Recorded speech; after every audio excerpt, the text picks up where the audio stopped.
અમદાવાદમાં બિનવારસી વાહનોની કરવામાં આવી હરાજી। મકરબા પોલીસ હેડક્વાર્ટર્સે 5 અલગ અલગ પોલીસ સ્ટેશનના 153 વાહન પૈકી 148 ટુ વ્હીલર તેમજ 5 થ્રી વ્હીલર વાહનોની હરાજી કરી। આ હરાજીમાં 48 વેપારીઓએ ભાગ લીધો હતો। 75,000 બેસ્ટ પ્રાઇઝ રાખવામાં આવી હતી, જેમાંથી 8,80,000ની કિંમતની હરાજી ફાઇનલ થઈ હતી। છેલ્લા કેટલાક સમયથી પોલીસ સ્ટેશનમાં બિનવારસી વાહનોનો ભરાવો થયો હતો, જેથી કરી અને તેના નિકાલ માટે હરાજીનું આયોજન કરવામાં આવ્યું હતું। આ તમામ વાહનો સ્ક્રેપ કરવાની પરમિશન સાથે હરાજી કરવામાં આવી। આજરોજ વિરમગામ ડિવિઝનના 5 અલગ અલગ પોલીસ સ્ટેશનના કુલ 153 વાહનો, જે પૈકી 148 ટુ વ્હીલર વાહનો અને 5 થ્રી વ્હીલર વાહનોની હરાજીનું આયોજન કરવામાં આવેલું હતું।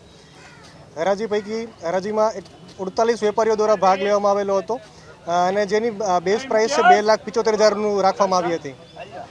આ હરાજી દરમિયાન અલગ અલગ વેપારીઓ દ્વારા બોલી લગાવવામાં આવી હતી અને 8,80,000 રૂપિયાની કિંમતે હરાજીની બોલી ફાઇનલ કરી અને વેપારીઓને સોંપવામાં આવેલા છે। તે બિનવારસી વાહનો છે, જે કોઈ મૂળ માલિક મળી આવતા નથી, તેમને નોટિસો આપી ન્યૂઝપેપરમાં જેની પ્રોસેસ હોય છે આખી વાહનોની હરાજી કરવાની, નોટિસ આપી વાહન માલિકને જાણ કરી, વાહન માલિક ન સ્વીકારવા ઈચ્છતા હોય અથવા તો કોઈ નથી રાખવા માંગતા, જે બિનવારસી વાહનો છે તેમની હરાજીનું આયોજન કરવામાં આવેલું।